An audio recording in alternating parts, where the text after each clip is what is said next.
passer la parole à Carole Carremera, dont vous pouvez lire à l'entrée un très long, très grand portrait dans les parus hier dans Libération. Il est installé à l'entrée. Euh, donc Carole Carremera, vous vivez entre la Belgique et le Rwanda, je l'ai expliqué, vous créez des spectacles, vous êtes comédienne, vous êtes danseuse, vous êtes notamment intervenue ici sur le territoire, vous avez créé Murmure dont on a parlé, vous êtes comédienne dans le spectacle également. Même chose un petit peu que pour Géraldine, quel est votre retour, votre ressenti, votre vécu ici, le récit un petit peu de ce qui vous a touché et ce qui vous a construit dans cette aventure-là. Et puis il y a un autre volet qui nous intéresse également, c'est-à-dire que vous avez vu là aussi des choses expérimentales qui vous ont beaucoup intéressé, notamment pour des projets que vous développez aussi au Rwanda et vous avez vécu ici des choses à Sevran que vous aimeriez voir naître aussi chez vous à Kigali. Oui, bonjour. Alors, Kigali, Sevran. En fait, c'est 10 000 kilomètres. Kigali, Sevran, je ne sais pas comment le raconter. En fait, il y a, par rapport à la question des arts participatifs, bon, Valérie, on se connaît depuis 15 ans maintenant. Et c'est vrai qu'on est à 2 endroits du monde. On s'est rencontrés en Belgique, les directrices de la poudrerie. Moi, je m'occupe d'une organisation au Rwanda qui est gérée aussi que par des femmes, un peu comme de la poudrerie d'ailleurs. Voilà, il faut quand même aussi le dire. On s'est, elle m'a retrouvée à un endroit, parce qu'on se connaissait en Belgique. Je suis retournée vivre au Rwanda après qu'on ait travaillé ensemble sur une pièce qui s'appelait La femme fantôme. Donc tout de suite après, en fait, l'année d'après, je suis partie me réinstaller au Rwanda. Le Rwanda, vous le connaissez un tout petit peu par les médias. Et en tant qu'artiste, bah, la question de faire du théâtre au Rwanda, bah, elle prend un tout autre sens. Géraldine parlait aussi d'humain, d'humanité. Ben voilà, on se retrouve à un endroit où l'humanité a failli, magnifiquement comme elle sait le faire, et où effectivement la question de prendre la parole est tout à fait différente. La question de l'espace public et de la participation, quand on a une participation massive pour tuer comme pour reconstruire, est problématique. Et la parole des artistes, en tout cas une prise de parole publique, est fondamentalement politique. On ne peut pas y échapper, même si dans d'autres parties du monde, on pense que prendre la parole publiquement, ça peut être seulement du divertissement. Moi, je n'y crois pas du tout non plus. Donc, oui, au Rwanda, il y a, quand on a parlé de campagne d'écoute, la première fois que le théâtre de la poudrerie m'a parlé de campagne d'écoute, c'est la première fois que j'entendais ce mot-là, en me disant, tiens, on va s'asseoir et on va écouter les gens. Et chez nous, au Rwanda, où la parole après 94 était la chose la plus difficile à libérer, écouter était aussi quelque chose d'aussi difficile à faire. Et donc refaire le lien entre l'écoute et la parole était un lien qui avait été vraiment mis à mal, qui avait été brisé. Pas simplement l'écoute des autres, mais l'écoute de soi-même aussi. Et donc toute cette question-là de faire le lien entre ce que les gens ressentent, ce que les gens ne disent pas, ce qu'on n'entend pas parce que les gens sont en marge, ceux qui crient dedans et qu'on n'entend pas dehors, etc., était vraiment une question qui pour nous, hommes et femmes de théâtre au Rwanda, était vraiment une question centrale. Et une des premières choses, par exemple, qu'on a fait au Rwanda, c'était vraiment de se dire, est-ce qu'il existe encore dans cet espace-là un espace pour poser des questions que personne n'ose poser. Et on parle évidemment de la prise de risque. Je ne sais plus par qui ça avait été évoqué tout à l'heure. De faire résonner haut et fort des choses que politiquement sont difficiles à dire, dans un pays où, pas comme ici, parce qu'il y a l'Observatoire des politiques culturelles, où il n'y a pas de politique culturelle. Donc, comment est-ce qu'on fait en tant qu'artiste pour inspirer éventuellement des futures politiques culturelles en donnant à entendre vraiment ce qui se passe dans la famille, dans les maisons, chez les gens, et tout ça. Et il y a chez nous quelque chose qu'on dit qui s'appelle Komera. Komera, ça veut dire tiens bon, je suis là. Donc, au Rwanda ancien, on disait, s'il y a pareil, il y a un voleur qui passe par là et qui essaie de prendre vos vaches, parce que c'était des vaches à l'époque, aujourd'hui ce serait un smartphone, mais si le voleur passe et que vous êtes en difficulté, vous criez et toutes les personnes autour crient Komera. Même si vous ne pouvez pas bouger, vous êtes encore en pyjama, vous criez Komera. Ça chassait le voleur d'entendre qu'autant de personnes répondaient à l'appel. Aujourd'hui, si vous criez Komera dans les rues, ici, on est bien d'accord. les gens s'en moquent, s'en foutent.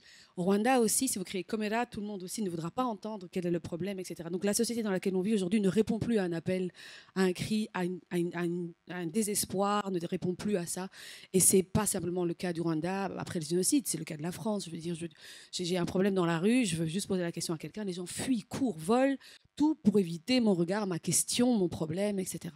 Donc comment est-ce qu'on fait dans les deux sociétés, Sevran comme Kigali, pour dire, pose ton fardeau ici, on va discuter, toi et moi, hein, Gutura, comme on dit, et s'il y a un problème, après, je te redonnerai le fardeau, tu le reporteras, mais pendant un instant, au moins, tu peux le poser à côté de moi et on parle. Donc, cette idée de la participation et de l'écoute, on l'a menée aussi, notamment avec Cécilia, sur des questions qui ont donné aussi lieu à We Call It Love. La première pièce qu'on a montée ici à Sevran, c'était de dire aux gens qu'est-ce qui vous coupe du monde? Qu'est-ce que vous ne pouvez absolument pas dire dehors que vous sentez, qui hurle au-dedans? Qu'est-ce qui fait que vous êtes obligé de faire semblant? Qu'est-ce qui fait voilà, qu'il n'y a plus de lien entre les gens? On a parlé de la question du lien. C'est pas simplement créer du lien avec le voisin, c'est créer du lien aussi avec soi-même et avec ce qu'on vit tout le temps. Et cette question-là, on l'a aussi posée à travers tout le pays, de dire aux gens, alors qu'est-ce qui se passe? Est-ce que ça va? Est-ce que, en tant qu'artiste, comme l'a dit Géraldine, qu'est-ce qu'on peut faire? Est-ce que ce qu'on fait vous aide un peu à vivre ou pas?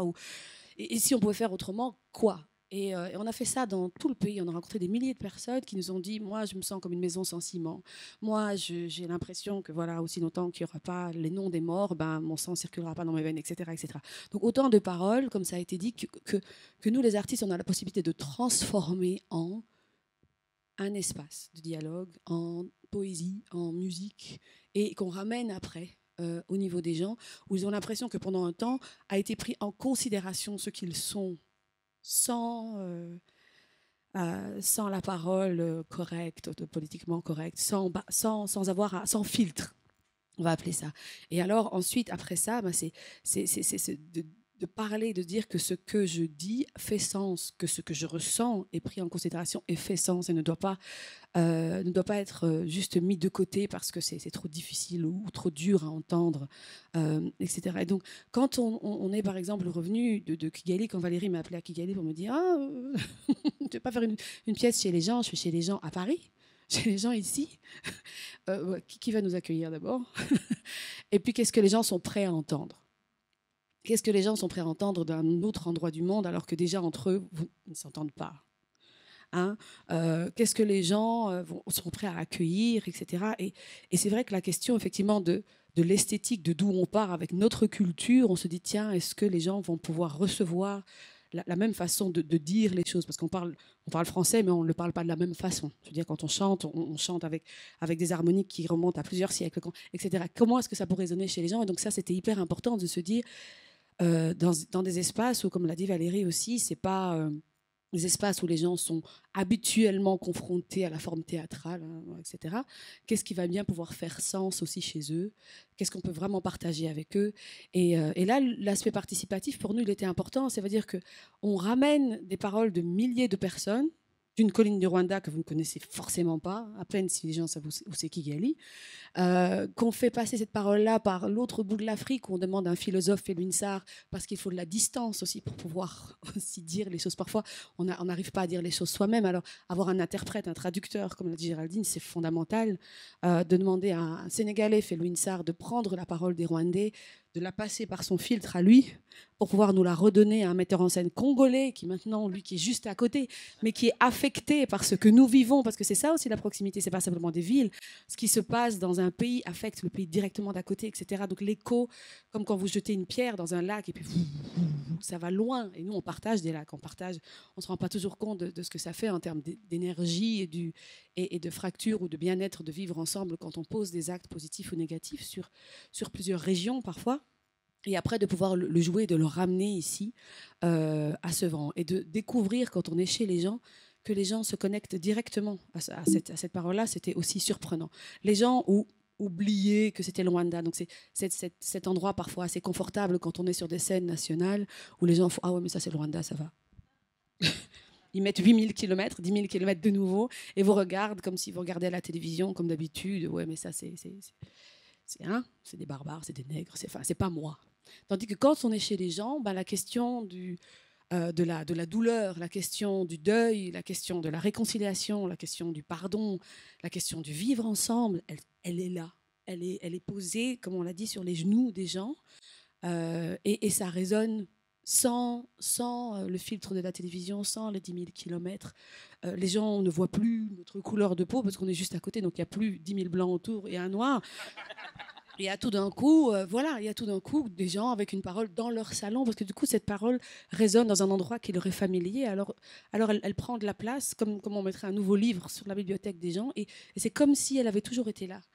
Et c'est vrai que la façon dont la parole est posée avec le théâtre à domicile, c'est effectivement, on n'est pas des meubles, mais tout d'un coup, on est un nouvel élément dans la maison. C'est pas quelque chose de fondamentalement extérieur.